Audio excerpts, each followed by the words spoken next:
So I'm finally getting around to recording these songs. Basically, the story is this. About 2018, had a massive heart attack. By a little over a year or so later, I had quintuple bypass, open heart surgery, which I had recovered from, and it made me think. Well, I've got all these songs. I've been writing songs since I was 11. Admittedly, the ones when I was 11 stunk pretty badly. But yeah, I think since then I've improved and written some better songs. But if I die, they're lost forever. So I thought, well, I should just record them. Now I've got a few up that other singers have sung, but I always resisted doing them myself because I think I sing. I don't have a very good voice, singing voice. I don't think. So, but if I just keep putting it off and not getting around to it, thinking, oh, I don't sing well enough. I could sing a little better. But then, about a year or so ago, something like that, lost the date exactly, I got cancer. So it was the easy cancer. So it wasn't like people who really fight against it. I had cancer, was diagnosed with cancer, went into surgery, they cut it out, I'm fine. But, it is cancer. So you start thinking, oh man, heart attacks, cancer. So I'm like, man, I got to get some of these songs down. So if I go, at least there's some place where people can find them. So I said years ago I was going to do it, and I haven't done anything. So now I'm starting. All right. What we've got here is the first attempt at that, or the first version. It's a song I wrote called The Ballad of Jeff Perkins. What happened was this. I moved from New York City to Pennsylvania to teach at Penn State University. And I'm an English faculty, so all the members of the English faculty got together sort of for a, like party, get, fun times, relaxed time, socializing.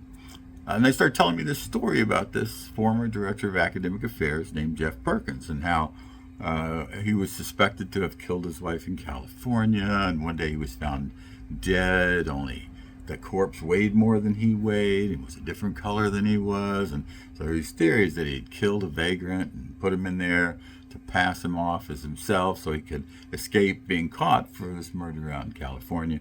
It was fascinating. And what was at the heart of that, the neatest part of it was, you had people on both sides. You could look at what had happened and you could say, well, he was just a guy that, was around and then died. It's unfortunate.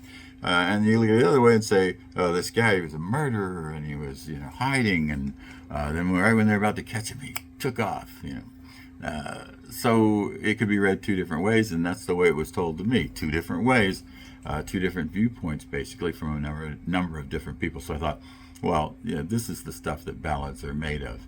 So I wrote this song, The Ballad of Jeff Perkins, which will follow right after this. I will also try in future to get songs recorded and up here faster.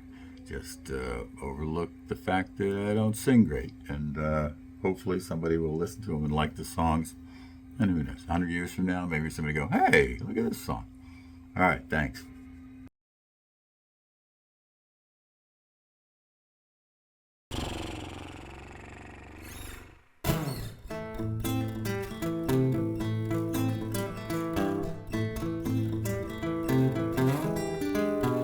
Well, the story goes, Jeff Perkins went to bed one night, turned on his blanket and he shut off his light.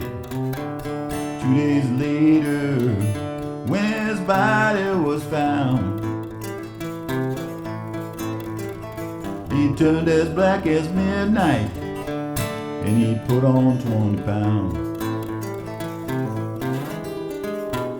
So they called in the coroner, see what he could see. He just took a single look, said, looks pretty dead to me. Jeff's wife identified him by the color of his shirt and cremated the body before most folks even knew that he was hurt. And some say he's in heaven, and some say he's in hell. Some say he's down in Mexico, holed up in some jail. Some say he flew to Canada with Chiclet and the dough. And some folks say he just ran out of places he could go.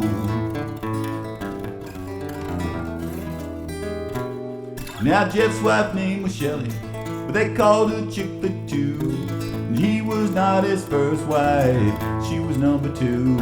His first was on the west coast, buried deep and dead. 9 years before somebody smacked a baseball bat right upside her head.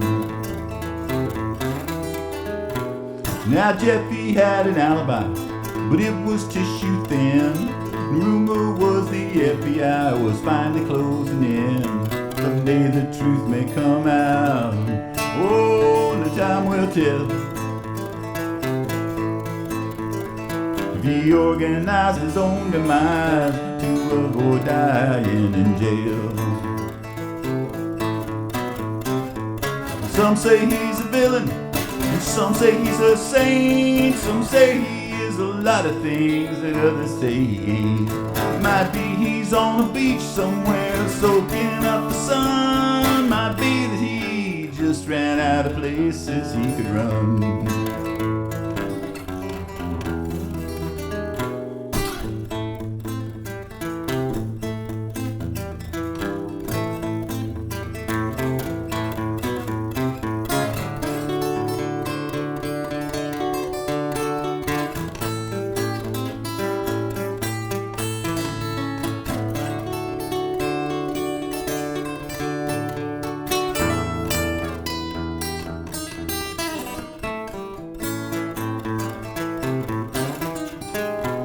Well, he always drove the back roads when he went someplace, and Jeff never went anywhere someone might know his face.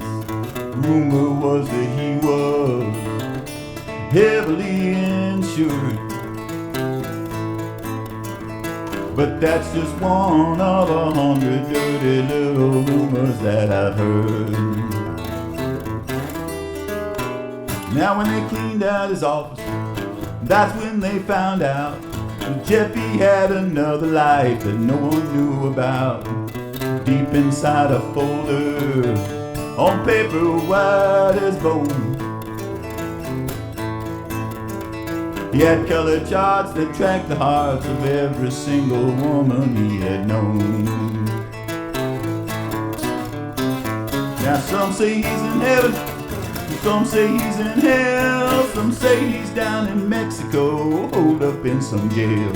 Some say he flew to Canada with Chicklet and the dough, and some folks say he just ran out of places he could go. Me, I think Jeff just ran out of places he could go.